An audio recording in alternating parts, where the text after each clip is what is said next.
Marathon. All right. Do we look tired? I'm tired and I'm getting hungry. You go. Some vitamin. Vitamin. Scott's been drinking. Vitamin. All right, we're gonna go. So we have a top 5 together.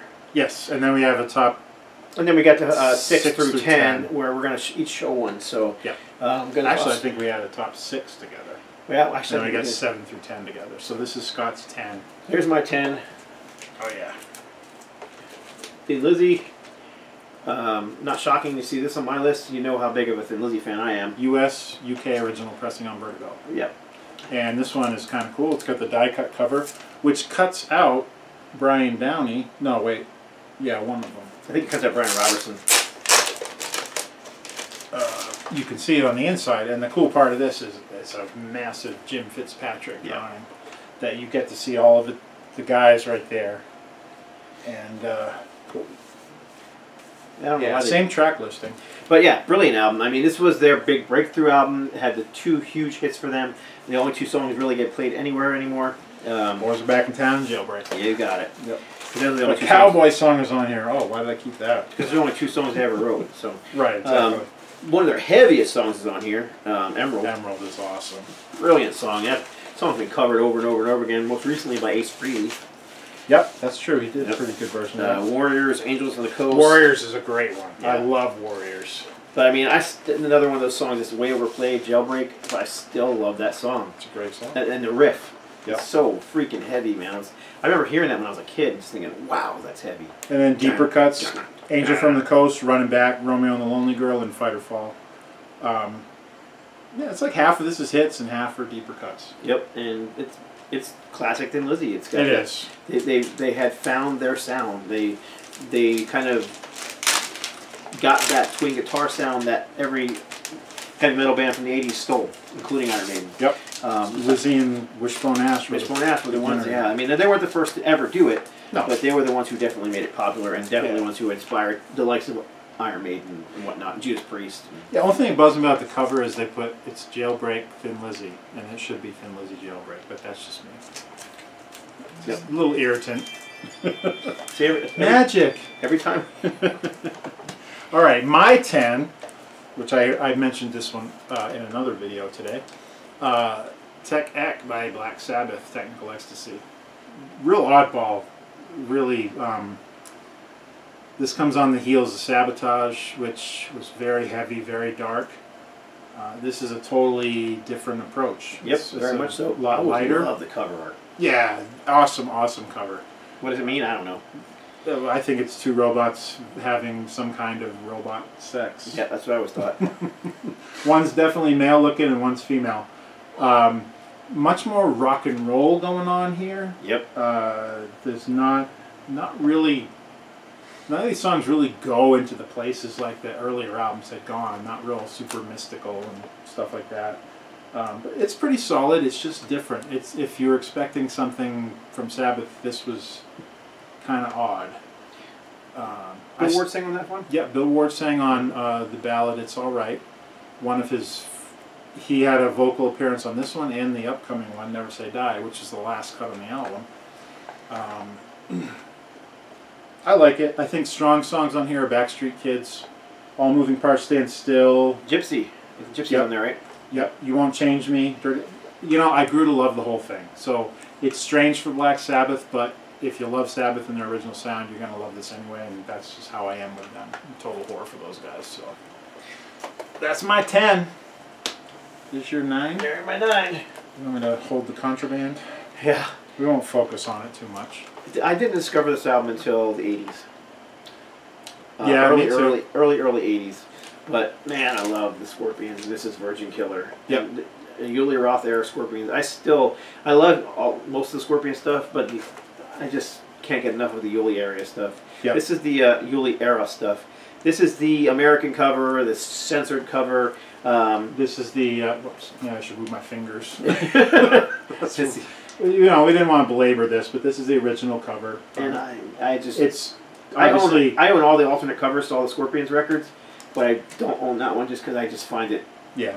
wrong. And I mean, and I always hear this one mentioned in the same breath as the Blind Faith album. I think that was a little worse than the Blind Faith one myself, but She's younger. She's probably less aware of what's going on. The Blind Faith one, she's just hitting puberty. Kind right. of And besides the fact that it's a virgin killer and it's got a big crack in the right above her, you know what? And yeah. And I think it's the way she's sitting. It's somewhat provocative. It is child pornography. So I mean you could get arrested for that these days. Although the only argument I've ever had for it, I'm not saying I support that type of image, but I understand what they're trying to do artistically. And as far as an artistic statement, okay, totally, I get it. I just wonder if it was really the band or not, because the band denies it now. None of them. And matter of fact, I would say probably not, because back then the art was kind of a separate entity. Yeah, because I know Yuli Roth won't even sign. He'll have signing sessions, but he won't sign that record. No, he'll sign this one, but he won't sign that cover. And that's, I mean, basically the back cover of this one's a variant right. of the front cover of that one. Right. And they had the lineup here, everybody but the drummer. We had a different guy on drums here, and I don't even remember his name. He's got Rudy Lenners. Yep. But I mean, you got some heavy stuff on here. Hellcat. Oh yeah. Pictured Life. The title track. Virgin Killer. But then you've got some of the more. And this one has a gatefold that's got the lyrics in it. More Hendrixy kind of psych rock, heavy rock, whatever you want to call it, mixed in there. Yep. Which of course has always been Yuli Roth's thing, you know. Oh yeah. Although he wrote Hellcat. I mean, Hellcat's his song. That's straight up. That is straight up heavy metal. It's Hendrix all the way. Yeah, for sure. No doubt. Great stuff. Great album. Yeah, the early Scorpion stuff is. I mean, that one and In Trance, those are like wow. Yep. And Taken by Force. That's a great. My turn? Yes. All right. I was a huge fan of Queen from 12 years old on, pretty much. I thought you discovered him from that movie that just came out. I haven't even seen that movie yet. I pretty much know the story. I got into him in '80 when the game came out, and then I started working my way backwards into all the classic stuff, and I got all of it. So, you know, by the time I was 13, 14, I had every Queen album they had at that point, and I was pretty much an expert. I knew all of them. They were, you know, after Kiss, it was these guys. This is my next super favorite band. And it's kind of cool to see all the popularity that's come around, even since Freddie has died, which was, man, yeah, almost 30 years ago now. It's so hard to believe. Cover is a variant from the year before, Night at the Opera. It's like this one's A Day at the Races. It's kind of the opposite, but the antithesis. The crest is way more detailed than one. Freddie designed that. He was an art student. And it's even, they've got other pieces of it kind of happening on the back. There's a cool picture sleeve in this one. There's got label shot of the cover, and then for picture collage of the band with Freddie with one of his lesser seen hairdos. Yeah, it's almost a mullet.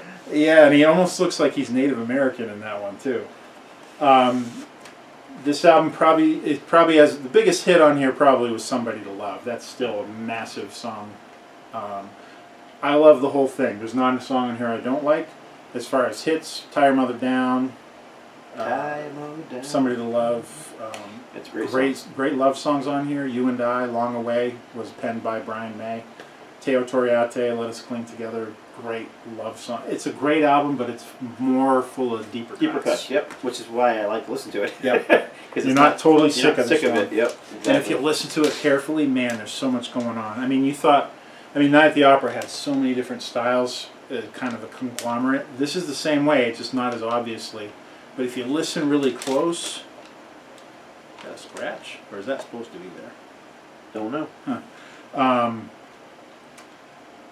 like good old-fashioned Loverboy. You just listen to that thing, and it's like this old roaring 20s or even before kind of song, turn of the century kind of thing. There's so many neat little subtleties in it that you don't catch unless you're really paying attention, like on headphones or something. Beautiful album, and was one of my favorites. And that's Roy Thomas Baker, right, who produced that one as well. I believe so. Who really helped it then. I mean, they, you know, a lot of these guys, even Queen, they're brilliant musicians and songwriters, but they had help. I mean, oh, totally. The producers did more than just record a record. Totally. I'm pretty sure that was Roy Thomas Baker because he just. Not saying. Weird. Why wouldn't they give production credits? Okay, here we go.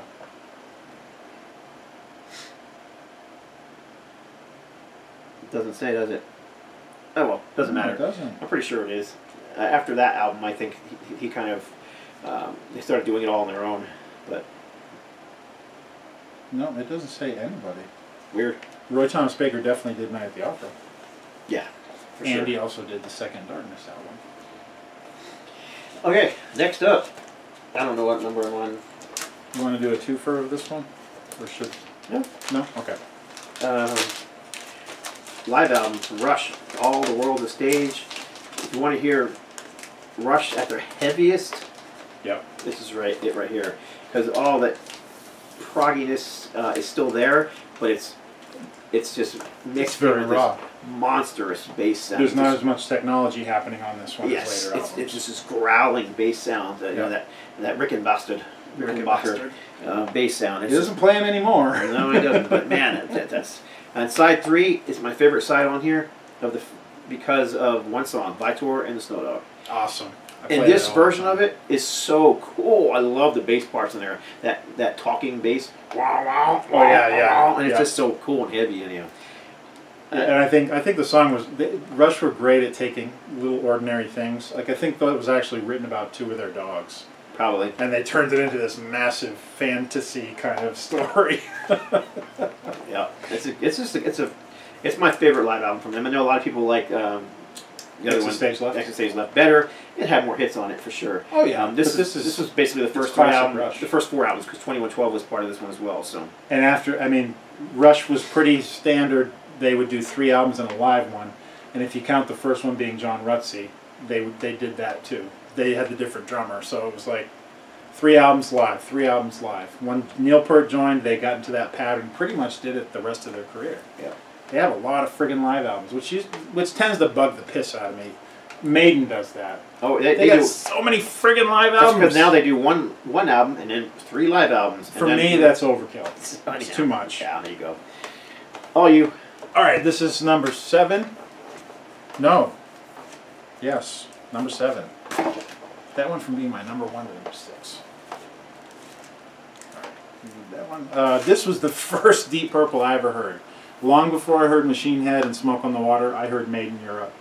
I was in a record store where I basically grew up. I kept seeing the cover. I loved the colors and the way it was set out. And I just asked him if he'd throw it on, and the opening cut was Burn. Still one of my favorite Deep Purple cuts to this day. It was the first riff of Ritchie Blackmore's I ever heard. And I've still got a special place in my heart for the Mach 3. I love the Mach 3 lineup. Yeah, David Coverdale and Glenn Hughes. That was the first one I heard, and it tends to be my favorite. Not that I don't dig the classic lineup of the Mach 2 lineup, yeah. Ian Gillan and Roger Glover, but there's just something about this one because it was the first I heard. And I even love the first one with Nick Simper and Rod Evans. I love all the eras of Purple. Maybe the modern stuff I haven't really been a huge fan of, but so it's long songs in there. I mean, the version of Mistreated on here is what, 20 minutes long, something like that. And there's only 5 cuts. It's only a single album. Yeah. But this represents their last concerts in Europe, right before Ritchie Blackmore left. There was an album before this in '76 with Tommy Bolin on it, Come Taste the Band. This came out afterwards. So it's kind of a more of an archival release than a when it happened release. Right. But it's still a great one. Yep. It's still one of my favorites. Although this one's not foil, this has just got a silver ink on it. And I've never seen. I don't think there ever was a foil one of No, this. it's most copies are printed with a metallic silver ink. Yeah. So there's little, basically what it is little flecks of metal inside the ink. Yeah, just Get like the that shine. Sharpies. Yes, They kind of like exactly. come out that way. Yep. And I want to thank Kenneth McCuntrick for writing on this one. So you have your record and you can't have it back. Yeah, and this is the European one on EMI. This one's on Warner Brothers, the American one. It's slightly different, but and the version of Stormbringer on here, it's so kick-ass. So cool. All right, this is this one could easily have actually gone to #1 for me. I just love this record. Yeah, it probably would have been in my top 10, but it was the one that I was least familiar with from the original Priest canon. Seven Rings of Destiny. I know that sounds like blasphemy, but if it had been in both of our top 10 lists, it would have been much higher. Yep. It just, like I said, Randy didn't pick that one for his. So, but I mean, it is kind of a crossover album for them from the first Rock-a-Rolla, which is more of a. Which is funny. I prefer Rock-a-Rolla. I like Rock-a-Rolla too. I know Rock-a-Rolla. a lot of people don't, but to what they became after that. Yeah. But regardless, I mean, you got songs on here like Genocide and Tyrant. I mean, Dreamer, Deceiver. I mean, Ripper was a standard for him. And then, of course, Victim of Changes, which should have been on the first album, actually, but I can't remember why the record company thought it was something wrong with it. I don't know what it was, but... I don't know if Victim of Changes evolved from two different songs. One was called Whiskey Woman, and they were written when Al Atkins was still the singer in the band. And maybe it had something to do with that. Maybe, I don't know. But yeah. My favorite cut on here, Epitaph. Oh my God, the first time I heard that, I was like, holy shit, I didn't realize how big of a Freddie Mercury fan Rob Halford was. It's so fucking cool. It sounds like a Queen tune. No, it's Robert Halford. Oh yes, he was Robert back then. Yes, Robert. And the only song on here that really harkens back to Rock-a-Rolla is I Want a Domination, really. Yeah. Otherwise, every song on here, I mean, this is heavy metal. I mean, there's just... This could be, like, look up heavy metal in the dictionary, there it is. Yeah, it's definitely a so anybody who thinks that it has to be heavier than some thrash band to be metal, I won't piss on this one for you. You got to deal with it. Yeah, I mean this is what metal was. This is the 70s, 76. This was, you know. Yeah. I mean, what Priest was going to become, nobody had any idea. Nope. But Priest became basically the blueprint for heavy metal the way that it existed in the 80s. Yep, and they became one of the biggest bands in the world. Literally, still are. I don't care what the guy in Mastodon says. Blowhard. Don't say stupid shit just to get attention. Yeah. Just a rock and roll band. Whatever. It's a great album.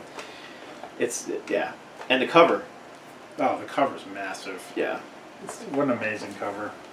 And he's got that little symbol on there, that kind of cross like thing. The priest cross, which has got the JP in it. Yeah, and they've since adopted that even more often, and you see it now in all their albums. On the new logos, the T is made into that, which personally I think it looks ridiculous. It's total overkill.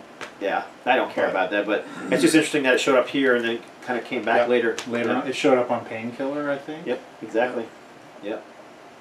Yeah, there you go. Great album. All right, so now we got one more. Yeah, this was my original top 1 of my top 10. But again, it didn't make my list, therefore that's how it got dropped down. Yeah, and so we decided on a 1, and because this is a live album, I figured, nah, this shouldn't be at 1. This should be something that was more an actual project, of a studio project.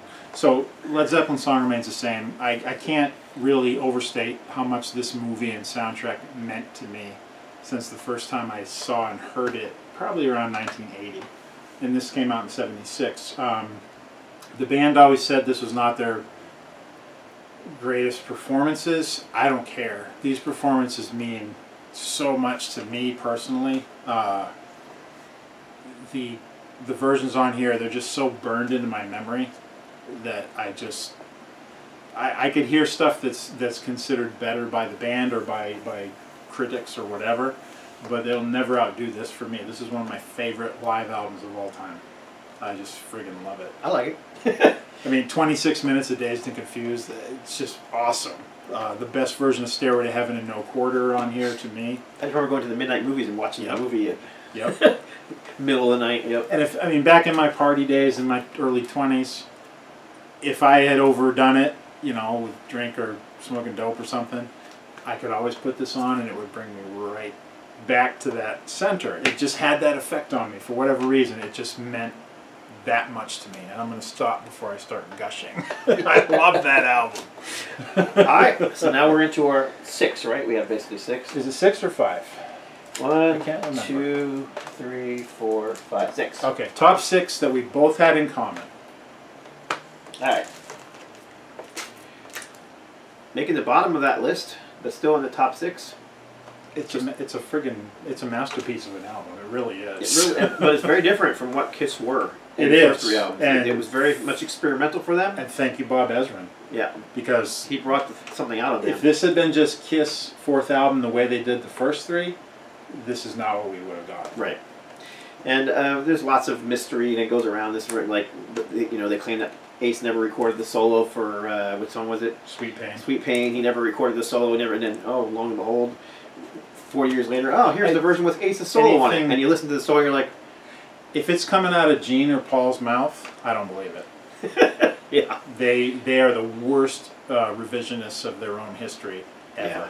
Yeah. And I hate them for it. I still love Paul and Gene as they existed back then, but the people that they are now, I mean, they're everything I don't ever want to be. Well, you know, it's just funny that those kind of things, I mean, it was Gene that was always claiming that Ace never showed up to do the solo, and that's why we had to have someone else do it. And come to find out, it was, you know, there was nothing wrong with Ace's solo even. No. So even the stories that, you know, the solo wasn't good enough, or, you know, we had to bring in someone better. He's just being a dick. That was what it was, and it started here. I mean, the band started falling apart on this album because, and partially it was because of Bob Ezrin. And I mean, I've read stories where Bob took him to school. He had to teach them about stuff that they didn't know about. Right. And I guess it was real tough. Yep. Anyhow, songs on here feature Rock City, of course. Classic. Yep. King of the Nighttime World, which is a cover. Yep. I found out just a couple of years ago. But a great cover. It really fit Gene's character. Oh, totally. God of Thunder, which of course was written by Paul Stanley. Thank God they got Gene to sing it, because I can't imagine. Well, I can imagine. I heard Paul's it, version is lame. It just is. Gene's is so... It's massive. It's a signature song for Gene.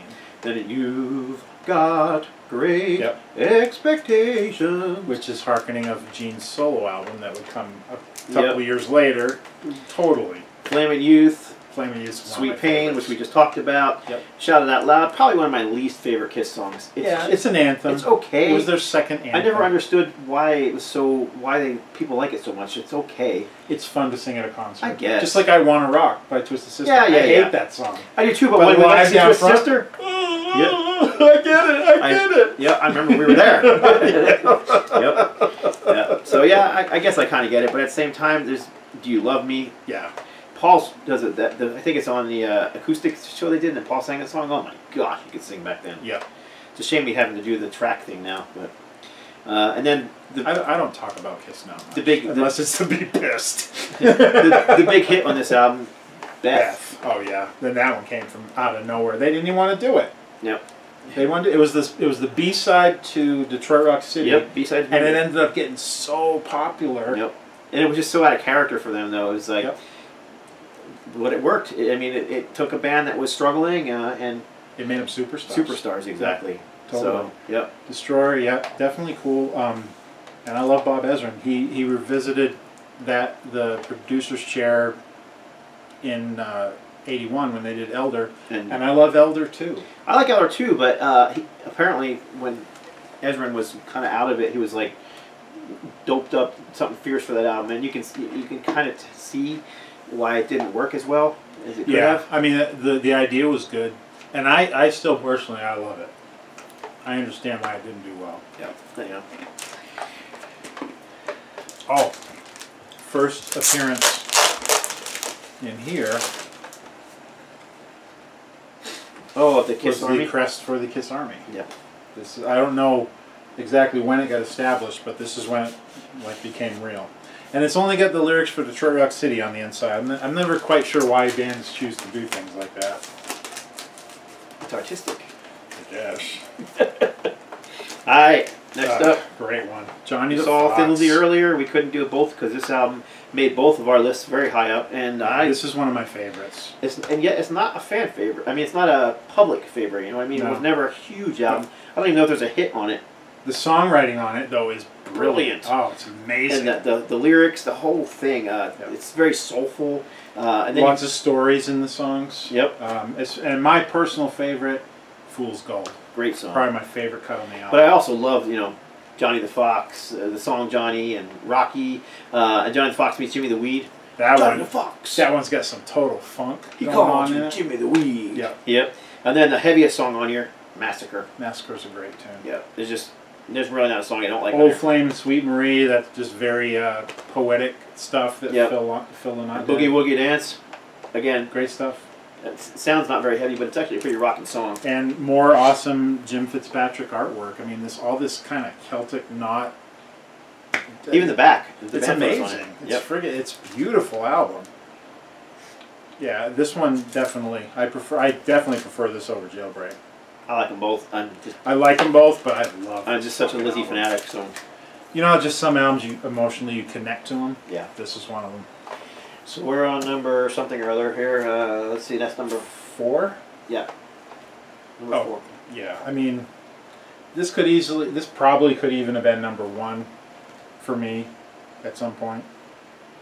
Just because I remember the first time I put it on, I fell in love and just never looked back. I can't remember if I heard this first or Moving Pictures. Probably Moving Pictures. And then I just wanted to hear this. A friend had it. I borrowed it, threw on my dad's headphones, and I was just completely entranced with all of side 1. It's like, this is friggin' amazing. I can't believe this. And, saying it now in hindsight, it's like, well, yeah, it's a friggin' classic. Yeah, I don't know. I discovered the band on Farewell to Kings because a friend of mine's older brother turned me onto that, and then I went backwards, and I don't know what the date it's definitely a proggy album, especially, I mean, it's, one song on one side, is that what it goes? Yep, and they did this again with Hemispheres. Yep. It's got the lyrics, and it's got, this is the Rush, when they're wearing the kimonos, and Neil Peart was still the professor, and he had the handlebar mustache. That's the Rush that I love best. Because that's kind of the mystique that they had. Yep, they looked cool back then. Very unique band. I know a lot of people don't like him just because of the vocals, but I always thought his vocals were... I know a lot of women don't like him because of the vocals. Michelle hated him. Really? Yeah. Yeah. Couldn't stand Yes for the same reason. Really? Yep. Wow, I love Yes. Hated him. All right, this one of my all-time favorite albums. This one really could have been at number 1 too. I don't know. I mean, it's just hard when you get to... And I didn't realize that both these albums were 76. Both Kiss, both Rock and Roll Over, classics. To me, this is the last truly great. I agree. I think I like this one. I know people love Love Gun. Oh, I do too. I think this is better than Love Gun. But it was the beginning of the end. This is a raw, heavy rock and roll record. They went back. They went to original producer Eddie Kramer. Eddie was different in that the other guy was more into, let's bring in studio musicians, let's do this, let's change that. Bob Ezrin, let's make this an epic. Eddie Kramer, let's make this a rock and roll record. He was Jimi Hendrix producer, right? And he was all about bringing the best of these guys. You're the band, you're playing the music. Yeah, we're not gonna. Yeah, exactly. And that's what you get here. It's just heavy, and there's just and the cover. I mean, the cover was just iconic, awe-inspiring. It's like I couldn't stop looking at it because I didn't when I first got into Kiss. I was in 3rd grade, so I wasn't real aware, and I'd seen the Destroyer album cover, which is cool. You can see what they look like, but this is really bringing out their characters. Yeah, the characters. Yep, big time. Big time. Yeah, it's a great album. And then there's the songs on here, so I don't even have to look at the thing. But I Want You. Take Me is one of my all-time Making favorites. Love. I mean, it was just so rocking. Mr. Speed, Ladies Room, Calling Dr. Love. Don't. The cowbell song. What else we got on here? And I heard that on the radio when it was first released as a single. And a far better song for Peter than Beth. Baby Driver. Yep. One of my all-time favorite Baby Driver. And then, of course, Hard Luck Woman, which is also Peter Criss singing, but originally written for Rod Stewart. Paul Sterling thought he was going to be able to sell it to Rod Stewart, and they ended up using it for the album instead. Yeah, great song. Love 'Em and Great Leave 'Em. follow-up to Beth. Yep. Love 'Em and Leave 'Em. See You in Your Dreams. Mr. Speed. Great album. Yeah, it's just... And might as well show the goodies. See You in Your Dreams actually made a comeback on Paul Stanley's solo record. It was Gene's. Oh, I said Paul. Yeah, Gene. Sorry. It's okay. I like the original better. I do too. I don't know what he was trying to do. Romanticize it, maybe. I don't know. So we got picture sleeve, pretty cool. Yeah, it goes along with the cover. Yep, for sure. The 4 members, the 4 logos. Get the obligatory order form. You can't own a Kiss album if you don't have an order form. Like when they still had the sparkly belt buckles. Yep. That's one of the programs I wanted. Was that Kiss on Tour one? I just sold that belt buckle. Did you? I got it from somebody who had it in New Jersey, and the Just Kiss one or the Rock and Roll Over? Just Kiss one, that exact one right there, from the exact same company from 1976. And I always wanted one of these, and I never had one. Yeah, so anyhow, a good friend of mine picked it up, and I'm glad he did because he's a huge Kiss fan. Sweet. So. And unused, original sticker. Oh, I didn't have this in my original album. I got this much later. Yeah, I had it in my original album. I think I might have used them or used part of them, or I don't remember. And I have a real good one now. So, yeah. But I mean, mine's a little bit. It's got a little wrinkles in it and stuff, but. Well, for a sticker that's been around since 1976. Yeah, not bad. This album's awesome. Well, all these albums are awesome. It's so damn heavy. This is Richie Blackmore's Rainbow Rising. The official title. With a friggin' monster. He came back, pretty much ditched all the Elf guys except Ronnie from the first album, and came back with a fucking monster lineup, man. Wow. Yep. So you've got, let's see, Kazi Powell, right, on drums. And he's one of my favorite drummers. His sound is so tight and so crisp. Yep. I mean, it's not booming like Bonham, but it's got its own quality to it. Yep. You know, that's just like. And we lost him. Yep. Some years ago. Kazi Powell. Then there's Jimmy Bain on bass, which we lost him a few years ago too. Yep. Went on to play with Dio and among many other bands. Yep. Even played some session work with Thin Lizzy. Yep, sure did. Wild Horses with Brian Robertson. Horses, yeah. And we got Tony Carey on keys, who went on to do his own stuff solo-wise. It's kind of proggy, but just great work he did on here. And Dio, of course Dio, yeah, is in top form here. It's a great friggin' album. And it's longer songs, less bluesy than the first album was. Yep. Yeah, Terror Woman, Stargazer. Stargazer's epic.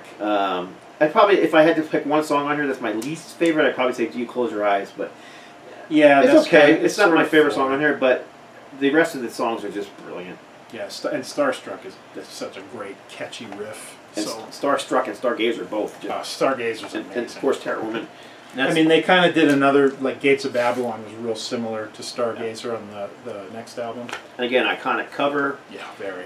Definitely one of the first wave of British heavy metal releases. I mean, a prototype for what metal would become in the. But yet it grew out of one of the progenitors, which was Deep Purple. Deep Purple. You know, this in itself was a second wave, but it's still pre new wave of British heavy metal. Yep. Which was what, 79 through 85 or so. Ish. Yeah. Anyway, there you go. So we're going to do number 1 now. Man. We had 2 copies, but we seem to have misplaced one. So I don't have this one here, but number 1. Aerosmith Rocks. Anybody surprised? One of Scott's favorite albums of all time, and honestly, I love it too. What a great friggin' Aerosmith record! And this copy is autographed by the whole band. And Randy actually picked this one up for me in Vegas. I saw it. I'm like, Scott needs this. I don't think I even asked you. No, I just friggin' bought it. I'm like, he really needs this. It came out of I think the collection of Gene Simmons. It was actually in his stuff to sell at the Kiss store in Vegas. His mini golf store. Yeah, so I actually kept the little Kiss thing that came with it in there. Yep. But yeah, heavy record. This again, American heavy metal, 1976.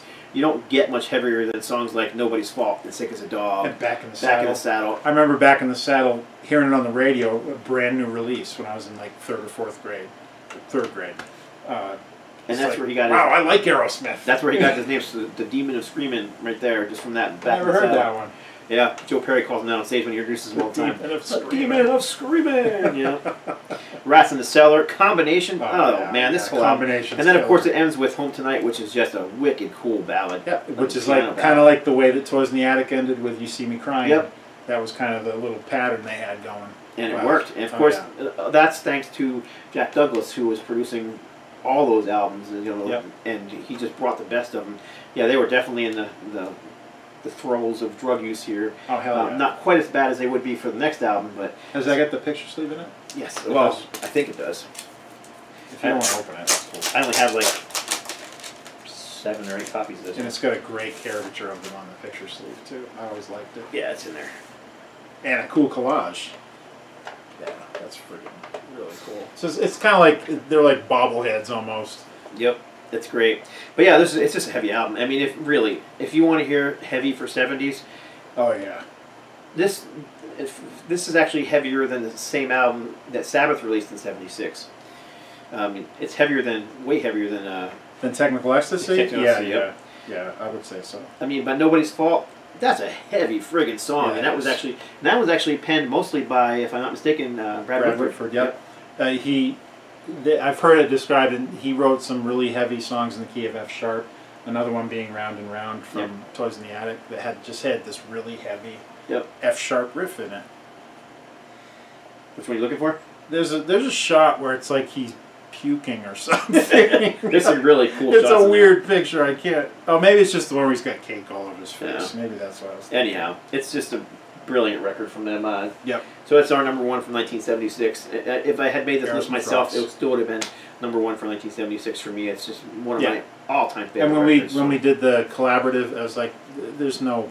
I mean, Rainbow could have been, but I think it just Scott. I know how much he loves it, and I think it just tilted it. But that's had to be our number 1. Yep, that's it. We got that done in a little over 5 hours. Now we can go eat. I'm starving. All right. And once again, I always appreciate y'all writing. Comments. We'll both get back to you. Randy's been getting back to people as well. So yeah, as much as I can. I got to do it at work, so it's a little tougher. But yeah, but anyhow. But I appreciate that you guys like when we do these together, because these are the only videos that I do.